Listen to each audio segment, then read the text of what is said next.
E aí, gente boa, como é que você tá? Tudo bem ou não? Ó, sabe que tem um pessoal que não tá nada bem, né? É o pessoal da Lava Jato, que tomou um revés nessa segunda-feira. 4 afastados do trabalho na marra pelo Conselho Nacional de Justiça. 4 de uma vez só. O que só vai confirmando aquilo que a gente já sabia, né? Que a Lava Jato começou como uma operação de combate à corrupção e terminou como uma operação corrupta, com muita gente pagando de herói e querendo se dar bem financeiramente em cima dos processos. Eu vou te explicar tudo. Vem comigo, que eu sou o Ricardo Mello, o explicador geral da República, e te peço: dedo no like, opinião nos comentários, compartilha com os amigos e segue o canal. Eu sempre peço isso porque as estatísticas mostram: 60% dos espectadores não são seguidores. O pessoal assiste sempre, mas não segue. Então, se quiser e se puder, também participe do financiamento coletivo e seja membro, que está aqui embaixo, tem um botãozinho, e aqui em cima tem essa chave Pix. Você decide como é que você pode contribuir. Bora lá.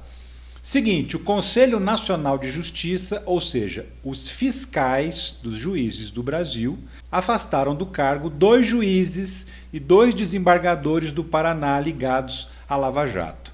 E quais foram as infrações que eles cometeram supostamente? Várias. Violação do Código da Magistratura, prevaricação, que é deixar de fazer uma obrigação profissional, e desobediência ao Supremo Tribunal Federal. E quem foram esses afastados? A juíza Gabriela Hart, que eu já falei, né, foi substituta do Sérgio Moro quando ele ainda era juiz lá, e o atual juiz da 13ª Vara de Curitiba também, além de 2 desembargadores que julgavam recursos da Lava Jato na 2ª instância da Justiça Federal. O que essa turma aprontou? Então, vamos primeiro contextualizar quem é quem na fila do pão. A juíza Gabriela Hart é aquela que condenou o Lula no caso do sítio de Atibaia. Aquela que fez um copia e cola na sentença, lembra? Ela copiou a sentença do Moro de forma tão descarada que ela chegou a copiar um trecho que falava em apartamento, não em sítio.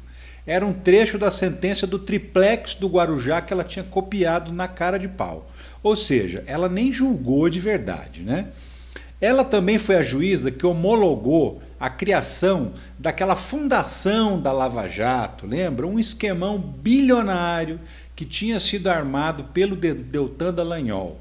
Ele queria pegar bilhões de reais das multas que a Petrobras pagou nos Estados Unidos para montar uma fundação que seria administrada pela turma dele. Um esquemão mesmo, daqueles. Ela, a juíza, teria autorizado isso e essa fundação só não saiu porque o STF proibiu e ainda mandou investigar esse esquema. E agora saiu o resultado dessa investigação. Ela nem leu os documentos direito, na verdade mal tinha documentos de verdade no processo e ela aprovou a criação da fundação mesmo assim. Ela também é a mesma juíza que ignorou as denúncias do Tony Garcia contra o Sérgio Moro. Ele tinha denunciado que estava sendo achacado e ela não fez nada. Prevaricação. Outro juiz afastado é o Danilo Pereira Júnior. Ele é o atual juiz do que sobrou da Lava Jato e da 13ª Vara de Curitiba, que era do Moro no passado. Ele é suspeito de tomar decisões contra ordens do STF e também de dificultar o acesso às informações da gestão do dinheiro da Lava Jato. O CNJ descobriu que era uma gestão caótica, sem controle nenhum, de uma fortuna em depósitos judiciais. Não era uma vara de justiça, era uma zona, segundo o CNJ. E ele teria tentado dificultar o acesso a essas informações durante a apuração. O Corregedor Nacional de Justiça se chama Luiz Felipe Salomão. Ele avaliou que a Lava Jato inventava crimes da Petrobras para que a empresa fosse multada pela justiça americana, porque parte do valor dessas multas ia voltar para a mão da própria Lava Jato, por meio da tal da fundação que eles queriam criar. Era um esquema assim de cashback na justiça. Os desembargadores foram afastados porque teriam atuado contra a lei em processos que eram do juiz Eduardo Apio, lembra dele? Eles julgaram na 2ª instância diversos processos desobedecendo decisões do STF e inclusive atuaram no afastamento do juiz da 13ª Vara. O Carlos Eduardo Thompson Flores ficou famoso na Lava Jato. Foi ele que falou, por exemplo, que a sentença do Moro, aquela que condenou o Lula, era tecnicamente irrepreensível, ou seja, perfeita. Só que ele disse isso antes mesmo de ler a sentença. Também foi ele que interferiu para não soltar o Lula uma vez, você vai lembrar dessa história. Em 2018, o Lula era candidato a presidente ainda, ele não tinha sido desqualificado das eleições. O desembargador Rogério Favretto decretou a soltura do Lula. Na época, o Moro estava de férias e começou a disparar um monte de telefonemas de fora do Brasil pedindo para não soltar o Lula. O Thompson Flores, que na época era o presidente do TRF4, que é a segunda instância da Justiça Federal, passou por cima da decisão do colega e anulou a soltura do Lula. Foi um dia inteiro de confusão, se lembra disso? Vai soltar, não vai soltar? Até que não soltaram o Lula e ele continuou na cadeia. Esse é o Thompson Flores, que foi afastado agora também. Outro desembargador é o Loraci Flores de Lima, que foi nomeado pelo Bolsonaro e virou relator da Lava Jato lá na segunda instância da Justiça Federal. Eu entrei nas redes sociais e já comecei a ver gente falando em perseguição do governo contra a Lava Jato. Isso é uma acusação que não para em pé, né? Por uma razão muito simples. Quem tomou essa decisão é o Conselho Nacional de Justiça, que é um órgão que não tem nada a ver com o governo.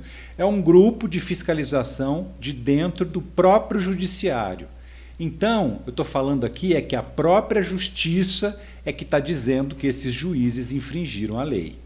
E agora os 4 estão afastados da função. Eles continuam sendo investigados, mas agora fora dos cargos. Porque, segundo o CNJ, não dá para deixar juízes com uma suspeita desse tamanho nas costas continuarem julgando processos por aí. Por enquanto, eles também continuam recebendo os salários maravilhosos que todo juiz tem, né? Normalmente, até o fim do processo é isso que acontece, porque a investigação ainda não acabou, não. Se eles forem condenados, aí pode até rolar uma aposentadoria compulsória, que é o máximo que se consegue hoje no judiciário. Eles são aposentados proporcionalmente ao tempo que já contribuíram para a aposentadoria, ou seja, eles não vão receber salário integral. E param de receber todos os penduricalhos, aqueles auxílios disso, auxílio daquilo, que existe por aí, e que todo magistrado recebe. Ainda assim vai sobrar uma bela grana para eles por mês, mas por enquanto é o que diz a lei brasileira, né? Não tem o que fazer. Mas é melhor que nada também. Pelo menos eles não vão continuar julgando ninguém enquanto existir suspeita de que eles possam ter sido desonestos na função de julgar as pessoas. E com isso, a Lava Jato já foi totalmente desmoralizada, porque os juízes se aproveitaram que ela era popular com o povo brasileiro para começar a aprontar, a perseguir inimigos políticos e até a inventar crimes, como diz o próprio CNJ. Quem está dizendo isso não é o Ricardo, não. É o Conselho Nacional de Justiça. A decisão do corregedor ainda diz que a Lava Jato até revelou coisas importantes para o país, que descobriu corrupção real na Petrobras, mas que de repente todo mundo descambou para a ilegalidade. O ego ficou maior que a responsabilidade profissional e eles começaram a agir fora da lei. E o Sérgio Moro com isso, hein? Então, nessa decisão de agora, ele ficou de fora porque ele não é mais juiz, não tem como afastar ele do cargo. Mas o Moro também é investigado nesse processo pela má gestão do dinheiro da Lava Jato. E esse processo é mais importante ainda do que a cassação do mandato dele, porque esse pode colocar o Moro na cadeia se ficar comprovado que ele foi corrupto no cuidado com o dinheiro. O que já se sabe é que não tinha controle nenhum desse dinheiro, que era de depósitos judiciais. Milhões e milhões de reais. Era tudo uma zona, mas uma zona milionária, e tudo com dinheiro público. Tá bom para você? Para a turma da Lava Jato não tá, não. Diziam que era tudo para combater a corrupção, mas aparentemente era tudo mentira. O que você acha disso, hein? Me diz aí no comentário. E depois eu volto com mais um vídeo, mas por enquanto eu vou ficando por aqui. Um abração para você e tchau.